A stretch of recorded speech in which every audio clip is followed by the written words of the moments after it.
نماز کے متعلق ایک بہت ہی اہم مسئلہ بیان کرنا ہے، وہ یہ ہے کہ کیا درود شریف کے بغیر نماز ہو جاتی ہے یا نہیں ہوتی؟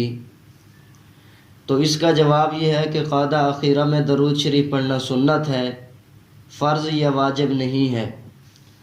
اور سنت کے ترک سے نماز ہو جاتی ہے، سجدہ سہو واجب نہیں ہوتا، لیکن نماز کا ثواب کم ہو جاتا ہے۔ اور اگر کوئی جان بوجھ کر سنت کو چھوڑے یا سنت ترک کرنے کی عادت بنا لے تو وہ گنہگار بھی ہوگا، اور نبی کریم صلی اللہ علیہ وسلم کی شفاعت سے بھی محروم ہوگا۔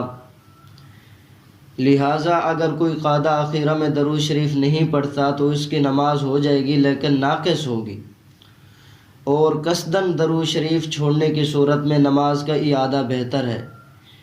بالخصوص درود شریف کے ترک سے اعادہ کی اہمیت اس لیے بھی زیادہ ہے کہ امام شافعی رحمہ اللہ علیہ کے ہاں قاعدہ اخیرہ میں درود شریف پڑھنا فرض ہے، اور احناف کے ہاں بھی انتہائی تاکیدی سنت ہے، لہٰذا جلدی کی صورت میں اللہم صلی علی محمد تک پڑھ لینا چاہیے۔ نماز کے آخر میں قصداً درود شریف ترک کر دینا انتہائی درجہ محرومی اور شقاوت کی علامت ہوگی۔ ایک حدیث شریف میں مذکور ہے کہ ایک موقع پر آپ صلی اللہ علیہ وسلم نے ایک شخص کو دیکھا کہ وہ ٹھیک طرح سے نماز نہیں پڑھ رہے تھے، تو آپ علیہ الصلاۃ والسلام نے ان کو بار بار فرمایا ارجع فصلی فإنک لم تصلی، کہ جاؤ دوبارہ نماز پڑھو کیونکہ تمہاری نماز نہیں ہوئی۔ آخر کار اس نے عرض کیا کہ اے اللہ کے رسول، آپ ہی مجھے سکھا دیجئے کہ میں کس طرح نماز پڑھوں۔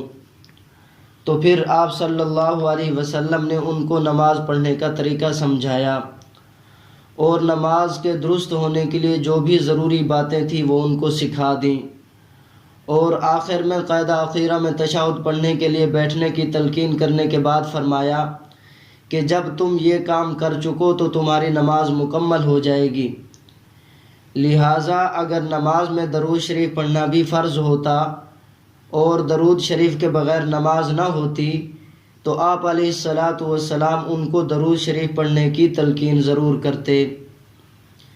اسی طرح حضرت عبداللہ بن مسعود رضی اللہ تعالی عنہ فرماتے ہیں کہ اللہ کے رسول صلی اللہ علیہ وسلم نے مجھے تشہد سکھانے کے بعد فرمایا کہ جب آپ یہ عمل کر لو تو آپ کی نماز کامل ہو گئی۔ واللہ تعالی اعلم بالصواب۔